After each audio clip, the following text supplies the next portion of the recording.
The Golem's going to go down the left, and they're going to try to trade Princess Towers, and this becomes a 3-crown game. But since Balloon is in hand for both teams and that P.E.K.K.A is essentially useless, you really wonder if TQ is going to be able to take the advantage because they're using all 16 of their cards. So Queso getting on tower again, and Fnatic's Balloon not going to make it. So while Golem does make tower with 15 seconds left, it's going to be a tall order to try to take that thing down. I'm not seeing a lot of big spells available, so what can Fnatic do in these final seconds? It's not looking like a whole lot, and it's Team Queso taking game number 1 of the rematch. And it looked like fairly well, 2 big hits early on. Down to 2026 is Kuchi's right-hand tower. Oh, this deck. I hate this deck. It is such a strong deck in the meta right now. The Furnace is such an annoying card to deal with. Really great response to the Royal Hogs. However, against the deck that Matt's running with the Bowler in hand, a great response to any spawner. Bowler has seen an uptick in use in the last couple of weeks since the October update. And Matt having all the answers he needs with the guards, with the Bowler, but a great Baby Dragon NATO combo. I've been running this deck a good amount in Grand Challenges lately. He still does have a slight lead, but keep in mind, talking about those split hogs, he does have damage on both of his own towers. Yeah, and you would immediately think Belican would have the matchup just because he has such a strong tank, but Morten has such a great way of stopping it with the Hunter, with the 3 Musketeers, and then also the dual lane aggression that is involved with the Royal Hogs. It's really anyone's game. The Royal Ghost getting all the way to the tower there, choosing to play calm and just pick it up with the Flying Machine. It looks like Belican was making a choice there that he really wanted to get to that left-hand lane instead. What a great fireball to clean all that up, and that Flying Machine's going to get on the tower and pretty much just take it down. Yep, that was wonderful. What a fireball. Wow, 19 seconds left. It looks like St. Belican is about to clutch this thing unless something... Low eye for SK Gaming at the bottom. And I loved what was going on in the War Room. So much hype behind SK. And on the other side with Team Queso drawing up a strategy. I love seeing the X's and the O's. Reminds me when I used to play football, Rich.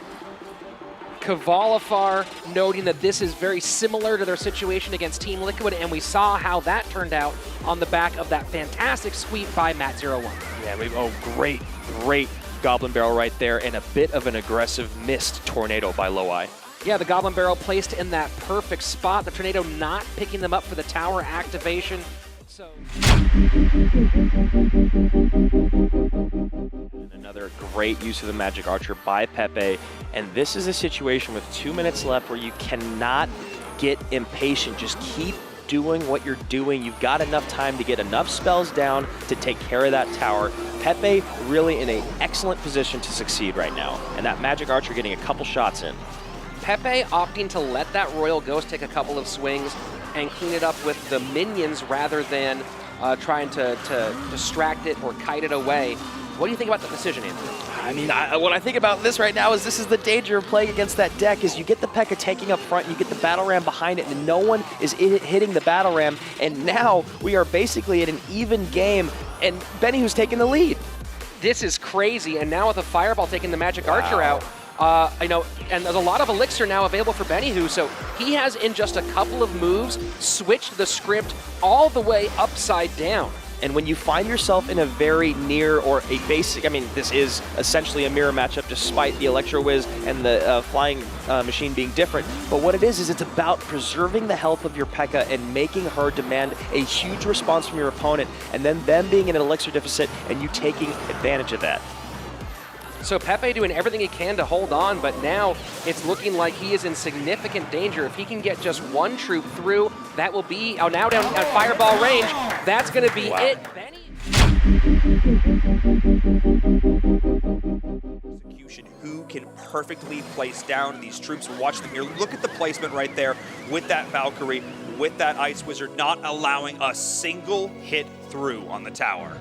You know, Soking looking like he has the matchup advantage and so far playing it pretty much to perfection. A little snuck through there, but some nice combinations, and he'll just have to keep on getting that miner onto the tower.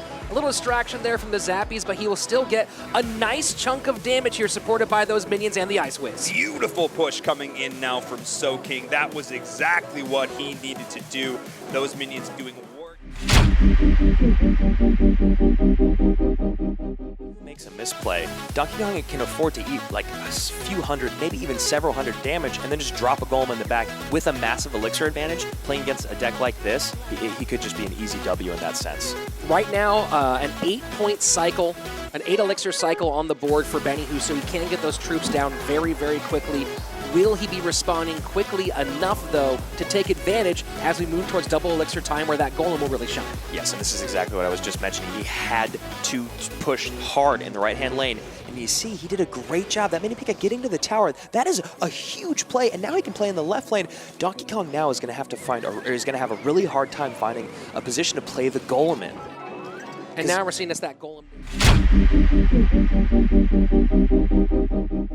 0-1, Kuchiku needs to figure out what his offensive plan is going to be here in the final minute of sudden death. Yeah, I mean, do you just play defense and try to spell cycle him out? Do you just keep sending in these graveyards? But he defends these graveyards so well and in turn gets a large counter push. So now the fireball comes in a little bit late, getting good value.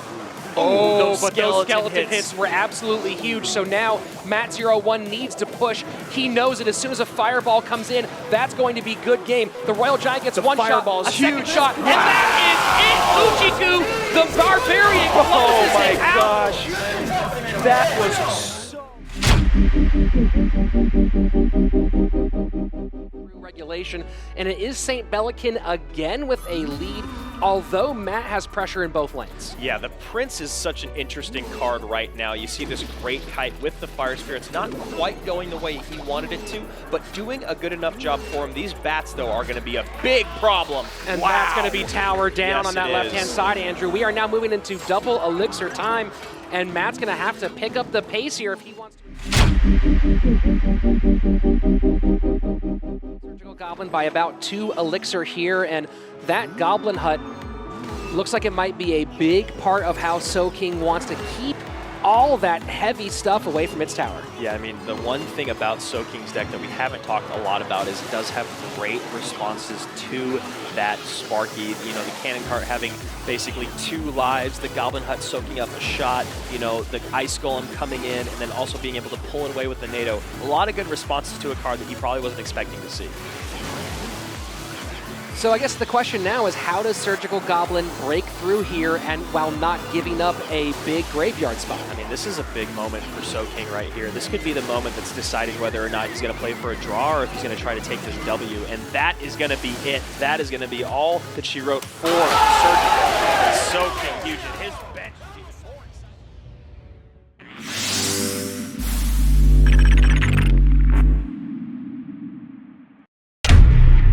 Team Queso.